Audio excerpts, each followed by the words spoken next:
Indonesia, sebagai negara agraris, memiliki potensi yang besar dalam menghasilkan produk pertanian pangan dan non-pangan. Dengan kondisi topografi yang beragam, justru Indonesia dapat menghasilkan produk pertanian yang beraneka ragam. Meskipun demikian, Indonesia masih mengimpor produk pertanian.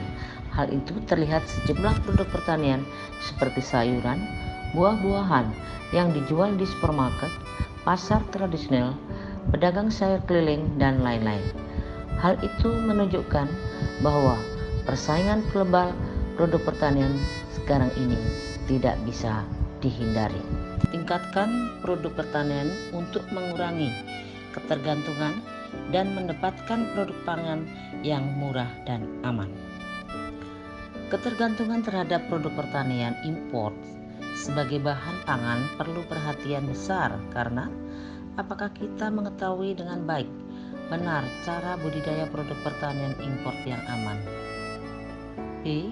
Apakah kita juga telah mempunyai teknologi yang canggih untuk mendeteksi bahwa produk pertanian pangan impor itu dapat dikonsumsi dengan aman?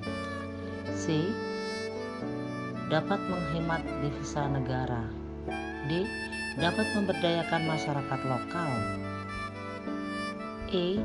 Penyediaan pangan yang murah dan aman. F. Dan lain-lain. Untuk produk pertanian buah melon dari desa Kloto dan sekitarnya perlu ditingkatkan secara kualitas maupun kuantitas.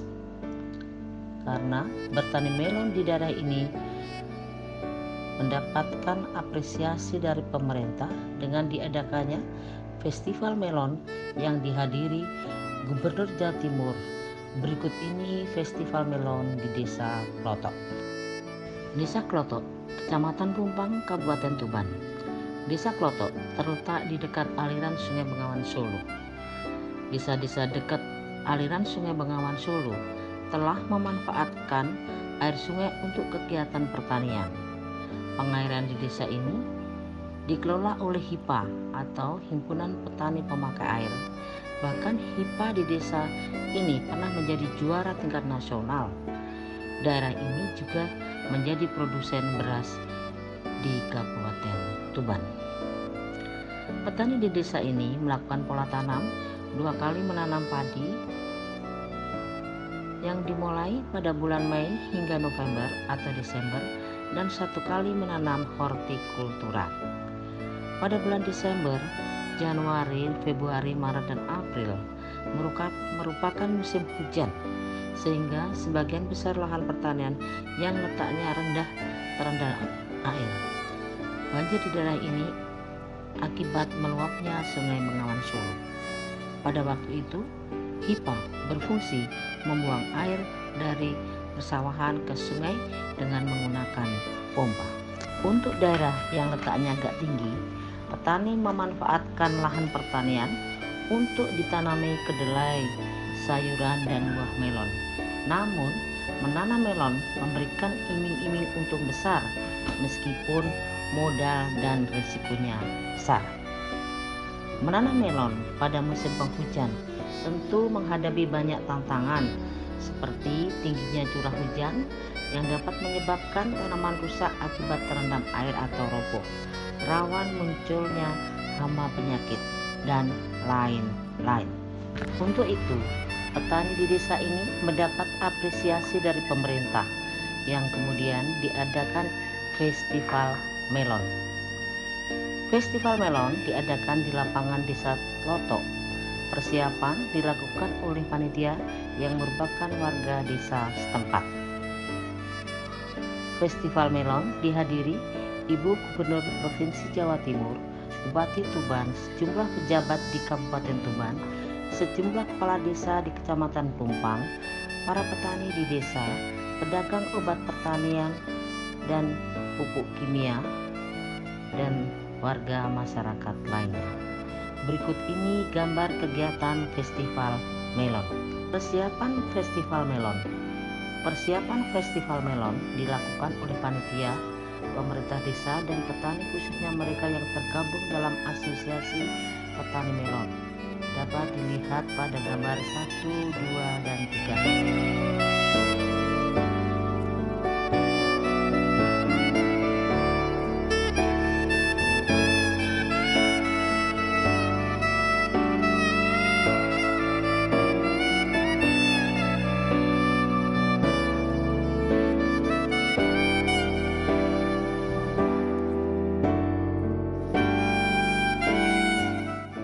Untuk mendapatkan hasil panen yang berkualitas, perlu persiapan lahan, pembibitan, perawatan yang baik. Berikut ini gambar aktivitas menanam melon. Menanam melon memerlukan tenaga kerja yang cukup banyak, dari persiapan hingga pemanenan.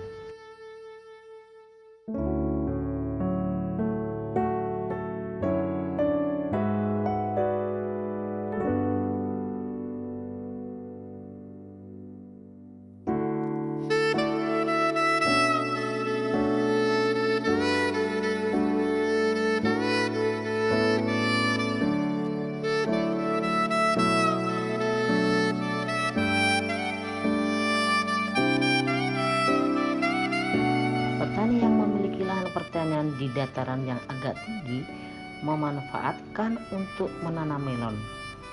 Tidak semua pemilik tanah tersebut mau menanam melon, namun menyewakan ke pihak lain. Harga sewa selama 3 bulan tidak ada standar yang khusus, namun pemilik tanah mengharapkan biaya sewa tanah dapat digunakan untuk persiapan lahan pertanian guna menanam padi pada bulan Mei atau Juni. Kerja keras dan semangat tinggi. Kerja keras untuk mengatasi persoalan agar mendapatkan hasil yang berkualitas. Kerja keras petani sangat diperlukan untuk mengelola tenaga kerja. Misalnya pada malam hari turun hujan deras, maka harus segera ke sawah untuk melihat tanaman melon. Apabila air hujan mengenangi tanaman, maka segera disedot dengan pompa. Apabila ada tanaman yang ambruk, maka segera diganti, dan seterusnya. Untuk itu, tenaga kerja untuk mengelola tanaman diperlukan selama 24 jam. Seperti dikatakan seorang petani, apabila sedang ada tanaman melon, maka tidak bisa meninggalkan rumahnya atau desanya lebih dari sehari atau 24 jam. Petani juga menjalin relasi yang baik dengan para pekerja agar apabila ada kesulitan segera dapat diatasi. Kreativitas petani dalam mengelola modal. Bertani melon secara intensif dengan menggunakan pupuk kimia dan obat-obatan memerlukan modal yang cukup besar. Untuk 1 hektar lahan pertanian diperlukan modal kurang lebih 60 juta, meskipun ketersediaan modal dilakukan secara bertahap dan fleksibel sesuai dengan kebutuhan. Modal tersebut digunakan untuk membayar upah tenaga kerja dan input pertanian. Ada 2 macam perusahaan yang menjadi partner petani di desa Roto.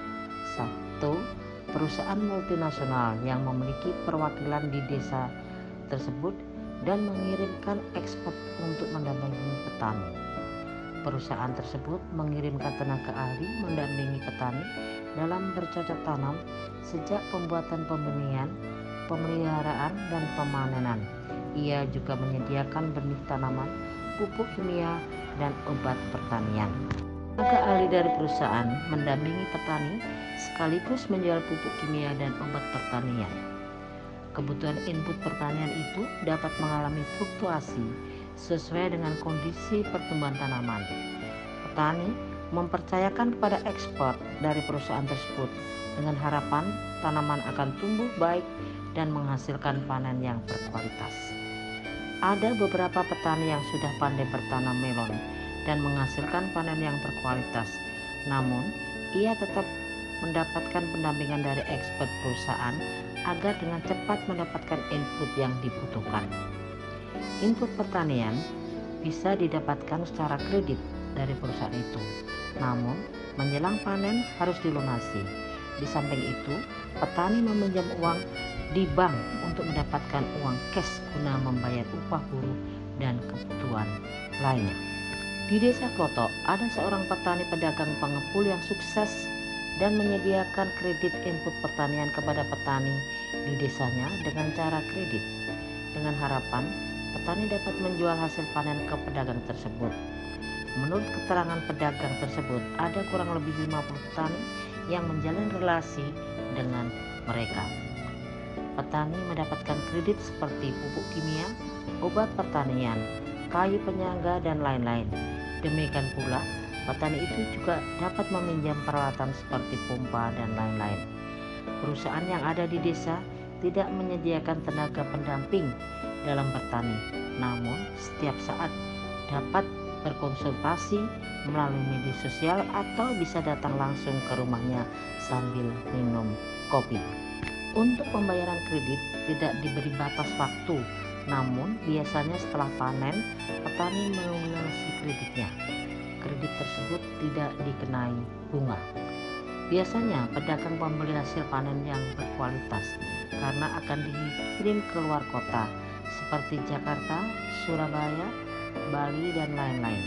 Namun apabila hasil panen dari petani tidak sesuai standar yang diinginkan pedagang, maka bisa menjual ke pedagang lainnya. Adanya ekspor dari perusahaan luar desa sebagai pendamping untuk menyediakan input pertanian sehingga petani di desa ini tidak ragu dan merasa aman dalam bertani melon. 5. Bertani melon memberikan iming-iming untung besar. Bertani melon di desa ini memberikan iming-iming keuntungan besar dalam waktu yang pendek, kurang lebih 3 bulan. Dalam 1 hektar tanah pertanian memerlukan modal sebesar kurang lebih 60 juta dengan keuntungan sebesar lebih 100% dalam waktu 3 bulan. Secara kuantitas, 1 hektar menghasilkan panen sebanyak kurang lebih 25-30 ton dengan kualitas yang berbeda. 1. Kualitas nomor 1, kualitas nomor 2, dan kualitas nomor 3. Harga masing-masing kualitas produk berbeda, namun dapat disimpulkan bahwa hasil penjualan panen berkisar antara 125 juta hingga 150 juta.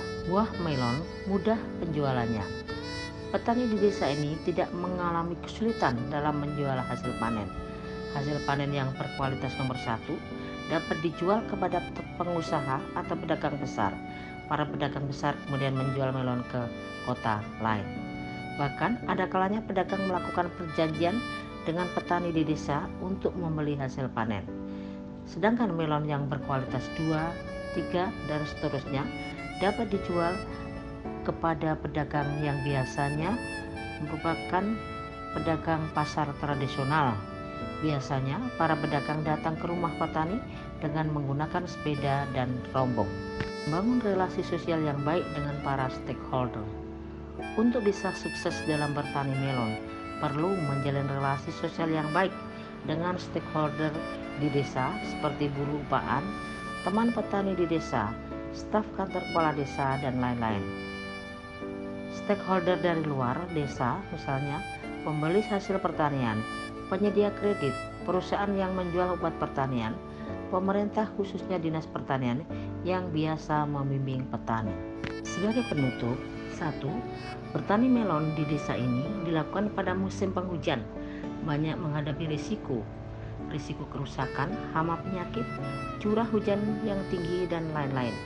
2. Bertani melon memberikan iming-iming keuntungan besar, hampir 100% dalam waktu yang singkat, kurang lebih 3 bulan. 3. Memberikan peluang kerja kepada buruh laki-laki dan perempuan di saat lahan pertanian yang di dataran rendah terkena banjir. 4. Perlu perhatian dari pemerintah atau swasta agar produksi melon di desa ini terus meningkat secara kualitas dan kuantitas. Hal itu akan mendukung pembangunan di pedesaan sejalan dengan program SDGs, mendukung ketersediaan pangan khususnya buah, dan dapat bersaing di pasar global karena memanjirkan produk pertanian impor hingga ke pasar tradisional. Ucapan terima kasih. Kami mengucapkan terima kasih kepada Bapak Bupati Tuban melalui Bapak Camat Lumpang, Bapak Kepala Desa Klotok dan sekitarnya yang telah memberikan izin untuk melakukan pengumpulan data di lapangan. 2. Bapak Rohim adalah sebagai petani pedagang buah-buahan yang sukses di desa ini dan sebagai partner yang baik dengan petani di desa ini. Mas Saiful, staf dari perusahaan yang menyediakan input pertanian yang mendampingi petani dalam bertani. Mas Jafar dan staf di desa Klotok dan sekitarnya yang memberikan informasi tentang bertani melon di desa ini. Terima kasih pada semua yang telah mendukung pekerjaan ini.